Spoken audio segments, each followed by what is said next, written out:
What a unique and wonderful session this has been. Quelle session unique et merveilleuse nous venons d'avoir. Merci, chère Lodi et cher Enzo. Vous représentez si bien les magnifiques jeunes filles et jeunes gens de l'Église. Mes chers frères et sœurs, nous avons beaucoup entendu parler aujourd'hui du rétablissement de l'Église. L'Église même que notre Sauveur, Jésus-Christ, a établie pendant son ministère terrestre. Ce rétablissement a commencé il y a 200 ans, au printemps, lorsque Dieu le Père et son Fils Jésus-Christ sont apparus au jeune Joseph Smith. 10 ans après cette vision sublime, Joseph Smith, le prophète, et 5 autres personnes ont été appelés comme membres fondateurs de l'Église rétablie du Seigneur. De ce petit groupe, assemblé le 6 avril 1830, est née une organisation mondiale de plus de 16 millions de membres. Le bien que l'Église accomplit partout sur la terre pour soulager les souffrances des êtres humains et les édifier est largement reconnu. Mais son but primordial est d'aider les hommes, les femmes et les familles à suivre le Seigneur Jésus-Christ, à respecter ses commandements et à se qualifier pour la plus grande de toutes les bénédictions, la vie éternelle avec Dieu et leurs êtres chers. Tandis que nous commémorons l'événement qui a commencé le rétablissement, il est important de ne pas oublier que, bien que nous considérions Joseph Smith comme un prophète de Dieu, cette Église n'est pas l'Église de Joseph Smith, ni même l'Église de Mormon. Cette Église est celle de Jésus-Christ. Il a décrété avec exactitude le nom que doit porter son Église. Car c'est là le nom que portera mon Église dans les derniers jours, c'est-à-dire l'Église de Jésus-Christ des saints des derniers jours. Il y a quelque temps, j'ai dit qu'il fallait que nous corrigions la manière d'utiliser le nom de l'Église. Depuis, beaucoup a été fait pour apporter cette rectification. Je suis très reconnaissant au président Ballard et à tous les membres du Collège des 12 apôtres qui ont beaucoup fait pour diriger ces efforts, ainsi que ceux qui concernent un autre projet que j'annoncerai ce soir. Dorénavant, les dirigeants et les départements de l'Église, les organismes liés à l'Église ainsi que des millions de membres et d'autres personnes utilisent le nom correct de l'Église. Le guide stylistique officiel de l'Église a été modifié en conséquence. Le site internet principal de l'Église s'appelle maintenant churchofjesuschrist.org. Les adresses électroniques, les noms de domaine et les chaînes des réseaux sociaux ont été actualisés. Notre cœur bien-aimé s'appelle maintenant le Cœur du Tabernacle à Temple Square. Nous avons entrepris cette action gigantesque parce que lorsque nous enlevons le nom du Seigneur du nom de son Église, par inadvertance, nous ne faisons plus de lui le point central de notre culte et de notre vie. Lorsque nous prenons sur nous le nom du Sauveur lors du baptême, nous nous engageons à témoigner, par nos actes et nos paroles, que Jésus est le Christ. Précédemment, je vous ai promis que, si nous faisions de notre mieux pour rétablir le nom exact de l'Église du Seigneur, il déverserait son pouvoir et ses bénédictions sur la tête des saints des derniers jours d'une manière telle qu'on n'en a jamais vu de pareille. Je renouvelle cette promesse aujourd'hui. Pour nous aider à nous souvenir de lui et à identifier l'Église de Jésus-Christ des saints des derniers jours comme l'Église du Seigneur, nous avons l'honneur de présenter un symbole qui indiquera la place centrale de Jésus-Christ dans son Église.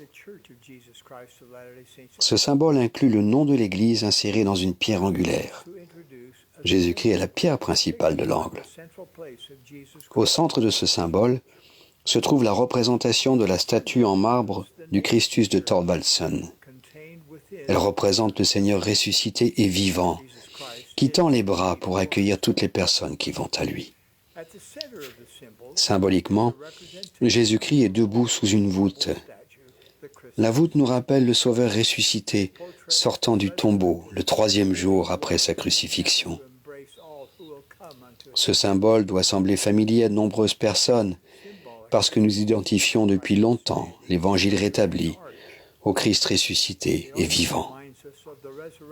Ce symbole sera dorénavant utilisé pour identifier visuellement la documentation officielle, les nouvelles et les manifestations de l'Église. Il rappellera à chacun que cette Église est l'Église du Sauveur et que tout ce que nous faisons, nous, membres de son Église, est centré sur Jésus-Christ et son Évangile. Mes chers frères et sœurs, demain est le dimanche des Rameaux, qui marque le début de la semaine spéciale qui s'achève avec Pâques. En tant que disciples de Jésus-Christ, qui vivons un moment où le monde est secoué par la pandémie de Covid-19, ne nous contentons pas seulement de parler du Christ, de prêcher le Christ ou d'employer un symbole qui représente le Christ. Mettons en action notre foi au Seigneur Jésus-Christ. Comme vous le savez, les membres de l'Église observent la loi du jeûne, un jour par mois. Le jeûne est une pratique ancienne. Il a été observé par des personnages bibliques depuis des temps reculés. Moïse, David, Esdras, Néhémie, Esther, Ésaïe, Daniel, Joël et de nombreux autres ont pratiqué le jeûne et l'ont prêché. Le Seigneur a dit par l'intermédiaire des écrits d'Ésaïe, « Voici le jeûne auquel je prends plaisir. Détache les chaînes de la méchanceté, dénoue les liens de la servitude, renvoie libres les opprimés. » L'apôtre Paul a exhorté les saints de Corinthe à vaquer au jeûne et à la prière. Le Sauveur lui-même a déclaré que certaines choses ne se résolvent que par la prière et par le jeûne. J'ai dit récemment dans une vidéo diffusée sur les réseaux sociaux qu'en tant que médecin et chirurgien, j'ai un immense respect pour les professionnels de santé, les scientifiques et toutes les personnes qui travaillent sans relâche pour freiner la propagation de Covid-19.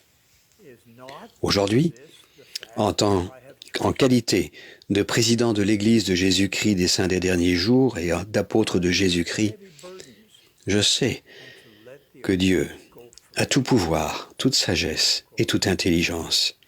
Il comprend tout et il est un être miséricordieux pour le salut, pour ceux qui se repentent et croient en son nom. Par conséquent, dans les moments de profonde détresse, comme lorsqu'une maladie atteint les proportions d'une pandémie, la chose la plus naturelle que nous ayons à faire est d'invoquer notre Père Céleste et son Fils, le Maître guérisseur, pour qu'ils manifestent leur merveilleux pouvoir de bénir les habitants de la terre. Dans mon message vidéo, je vous ai tous invités à jeûner le dimanche 29 mars 2020. Bon nombre d'entre vous ont regardé la vidéo et se sont associés au jeûne. Il se peut que certains ne l'aient pas fait. Cependant, nous avons encore besoin de l'aide du ciel. Aussi, ce soir, mes chers frères et sœurs, dans l'esprit des fils de Mosia, qui se sont beaucoup livrés au jeûne et à la prière, et dans le cadre de notre conférence générale d'avril 2020, je vous appelle à faire un autre jeûne mondial. Tous ceux d'entre nous dont la santé le permet, jeûnons, prions et unissons de nouveau notre foi.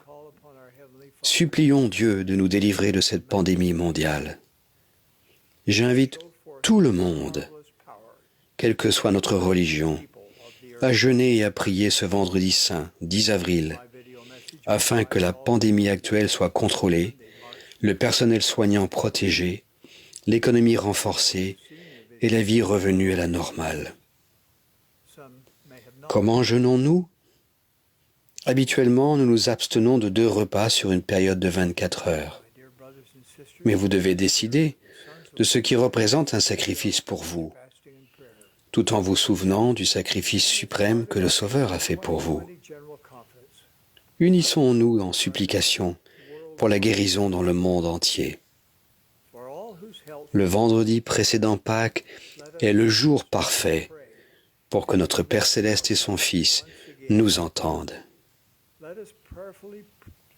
Chers frères et sœurs, je vous exprime mon profond amour et je rends témoignage de la nature divine de l'œuvre dans laquelle nous sommes engagés. Ceci est l'Église de Jésus-Christ des Saints des Derniers Jours. Il est à sa tête et dirige tout ce que nous faisons. Je sais qu'il répondra aux supplications de son peuple. Au nom sacré de Jésus-Christ. Amen. 2 meals or a period of 24 hours is customary. But you decide what would constitute a sacrifice for you as you remember the supreme sacrifice the Savior made for you. Let us unite in pleading for healing throughout the world. Good Friday would be the perfect day to have our Heavenly Father and His Son hear us. Dear brothers and sisters, I express my deep love for you, along with my testimony of the divinity of the work in which we are engaged. This is the Church of Jesus Christ of Latter-day Saints. He stands at its head and directs all that we do. I know that He will respond to the pleadings of His people. I so testify in the sacred name of Jesus Christ. Amen.